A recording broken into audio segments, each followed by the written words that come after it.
मैं अभी 2-4 मिनट में अपनी बात खत्म करके फिर रचना आपके बीच में है। रचना चूंकि एंकर है तो और ज़्यादा वो प्रेजेंटेबल है।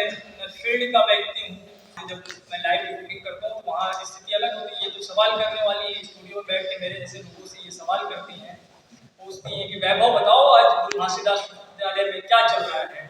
तो आप में सब शिक्षक मौजूद हैं या नहीं है? मतलब तस्वीर फिर इस तरीके से।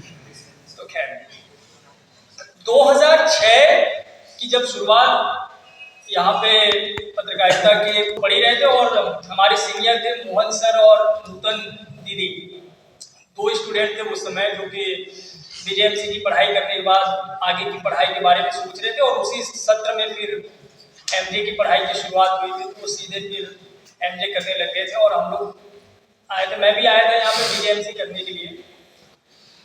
मैं बहुत गांव से निकल के आया हूँ तो गांव की चीज़ों को ज़्यादा बेहतर तरीके से मैं समझता हूँ, ग्रामीण पृष्ठभूमि को। और अब मेरा जो शहर है, जो नगर है, वो जिला है बेमेतरा। पहले 2006 में जब मैं यहाँ पे आया तब वो एक नगर, लेकिन बहुत जागरूक, बहुत शिक्षित, राजनीतिक तौर पर चेतना संपन्न और सामाजिक और खेल गतिविधियों में एक प्रतिष्ठित नगर के रूप में बेमेतरा की अपनी एक पहचान रही है। उस मिट्टी से मैं निकल के आया था, लेकिन फिर भी चूंकि ग्रामीण पृष्ठभूमि का होने के नाते एक झिझक स्वाभाविक तौर पर रहती कि आप किसी बड़े शहर में जाएंगे। तब हम सोचते भी नहीं थे कि वहाँ स्कूल कॉलेज में पढ़ते वक्त किसी विश्वविद्यालय के छात्र बन पाएंगे या नहीं बन पाएंगे। हमारी ऐसी कोई सोच नहीं थी कि हमें किसी यूनिवर्सिटीज में जाके जो है पढ़ाई करनी है। मैं रविशंकर विश्वविद्यालय के अंतर्गत आने वाले कॉलेज, लेकिन संयोग कहिए कि बिलासपुर आने का अवसर मिला। और जब बिलासपुर आया तब मैं जैसे बता ही रहा था कि बीए बीजेएमसी वाली जो पढ़ाई जो अब एक साथ हो रही है, उस समय ग्रेजुएशन करने का आप बीजेएमसी करते थे, 3 साल का ग्रेजुएट और एक आपको होना है। तो मैंने कहा कि भाई शायद एमजे के छात्रों के बीच में मुझे मौका ना मिले, मेरा एडमिशन ना हो, तो मैं उस दायरे से बाहर ना हो जाऊँ। पत्रकार बनना है, पत्रकारिता की पढ़ाई करनी। तो मैंने कहा कि किसी भी तरीके से मुझे बीजेएमसी का छात्र बनना है, उसमें एडमिशन हो जाए। सामान्य वर्ग होने के नाते वो एक तो हम बीए में पढ़ाई करके आया था, मैं तो ग्रेजुएशन में भी मैं 50% वाला था। तो सामान्य वर्ग का विद्यार्थी होने के नाते ऐसा लगता था कि कहीं वो कट आउट वाले चक्कर में बाहर ना हो जाऊँ, तो इसलिए भी एमजे के लिए प्रयास नहीं कर रहा था। लेकिन एमजे के बड़ी सूरत हाल में उस सीट को पूरा करना था कि कैसे उसमें 20 बच्चे आ जाए। तो मैं भी पकड़ के जो है खींच के उधर आ गया। बोले तुम ग्रेजुएशन कर लियो ना? आपने कहा तो फिर तुम इधर ग्रेजुएशन वाली लाइन में क्यों पढ़े हो, इधर आ जाओ। उनमें से खींच के लाने वाली एक छात्रा जो कि यहाँ पे मेरी सीनियर है, वो कहने के नाते वैसे कहा जाए तो सीनियर है, हम लोग एक ही बैच से निकले। लेकिन चूंकि ये बीजेएमसी कर चुकी थी और मैं एमजे का विद्यार्थी बन रहा था उस वक्त, तो रचना के साथ आभा और श्वेता, ये 3 लड़कियां थी। ये तीनों खींच के मेरे को लाए और गांव का विद्यार्थी थोड़ा डर गया। 3 लड़कियां एक साथ खींच के लेकर जा रही है, तो क्या करूँ मैं? जाना होगा नहीं जाना होगा, बड़ा बहुत घबराया हुआ था। तो पता नहीं कहीं मेरा एडमिशन तो ये लोग नहीं करवाएंगे, भगा तो नहीं देंगे विश्वविद्यालय से। फिर उसी तरीके से इन लोग तो तीनों शहर के, वो भी बिलासपुर के, और मैं भी विश्वविद्यालय के बारे में, पत्रकारिता की पढ़ाई के बारे में इन लोग सवाल को उसी तरीके से पूछना शुरू करती है। और फिर आवाज भी थोड़ी ऊंची, हाँ नाम क्या है, उस तरीके से जैसे नैगिंग आप लोग लेते हैं वैसा आप लोग नहीं लेते, मतलब जो लोग लेते हैं उस तरीके से। नाम क्या है, कहाँ से आए हो, क्या करना है, क्यों आए हो, कैसे आए हो, बीजे क्यों करना चाहते हो, एमजे क्यों नहीं करना चाहते?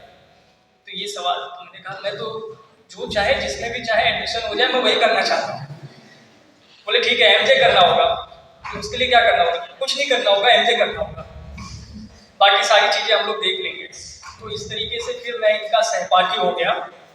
और 2006 वाला जो सत्र था, पहला साल, थोड़ा घबराया, समझाया, शर्माया, ऐसा निकलते चला गया। 1 साल बीत गया। 1 साल बाद जितने बार मुझे समझ में आया कि जो मेरे साथ हैं, शहर के हैं, वो भी बहुत सामान्य हैं, असाधारण नहीं है, साधारण ही है।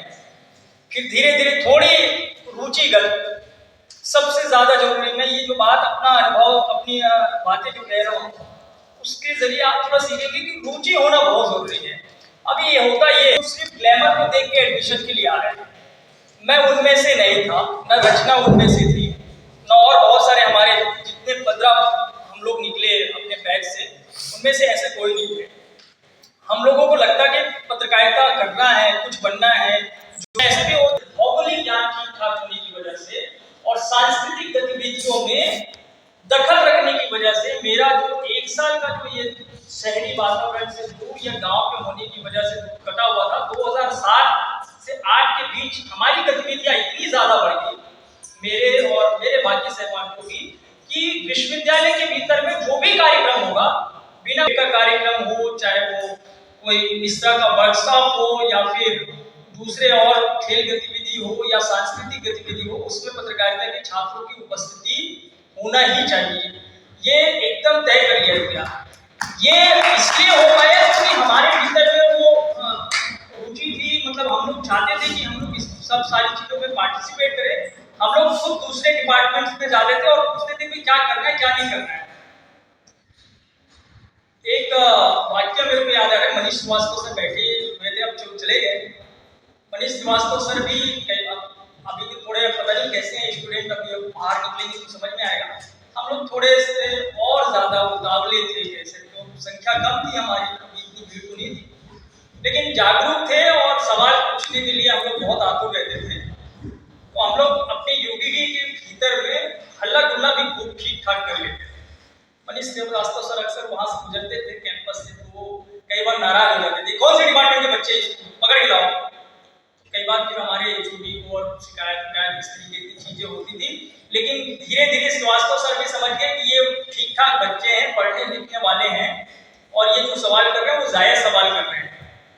तो ऐसा हम लोग खुद ही अपने कैंपस में अपनी गतिविधियों, तब तो हमारे एक्सपर्ट इस तरीके से आते नहीं थे कि हमको कोई लाइव रिपोर्टिंग सिखाए या हम विजिट करने के लिए बाहर जा रहे हैं।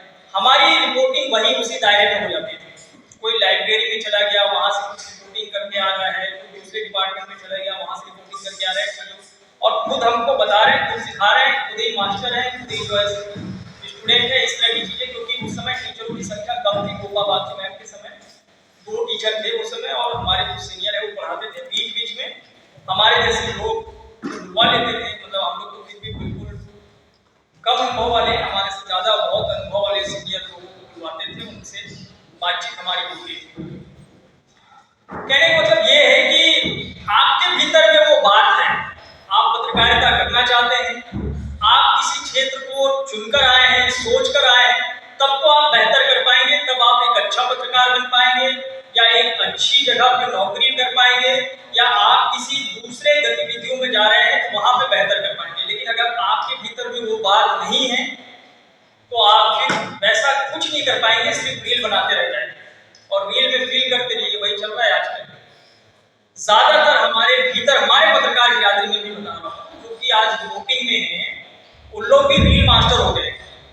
वो फील्ड में जाते हैं, वो सवाल कम करते हैं लेकिन रील जरूर बनाते हैं। वो रील में अपनी बात को कहेंगे, लेकिन वहां सामने बैठा हुआ कोई व्यक्ति होगा, उससे वो सवाल नहीं करेगा। ये सवाल करेगा तो तैयारी के साथ नहीं जाएगा, पता चल रहा है जिस विषय में प्रेस कॉन्फ्रेंस है उससे इतर वो सवाल कर रहा है। ये चीजें भी हो रही है। ये इसलिए भी हो रही है क्योंकि हम किताबों से भी दूर हो गए हैं और हम बेहतर चीजों को देखना भी नहीं चाहते। हम उतनी चीजों को देखना चाहते हैं जिससे कि हमारी पहचान जल्दी जल्दी बन जाए या जिससे हम लोगों को जानने लग जाए। अभी बड़ी संख्या में जो है यूट्यूबर्स लोगों की भीड़ आई है, वो भी जर्नलिज्म कर रहे हैं, वो भी कैमरा माइक वगैरह लेके जा रहे हैं और वो भी जर्नलिज्म कर रहे हैं, बल्कि वो हमसे ज्यादा जो है वायरल है, हमारी रीच उनसे कहीं ज्यादा है, उनको लोग ज्यादा देख और सुन रहे हैं। ऐसे बहुत सारे उदाहरण मिल जाएंगे, मैं किसी का जिक्र नहीं करना चाहूंगा, कि जिनको लाखों में लोग देख रहे हैं। लेकिन वो पत्रकारिता नहीं है। पत्रकारिता वो है कि यहाँ से आप सीख कर जाएंगे, यहाँ से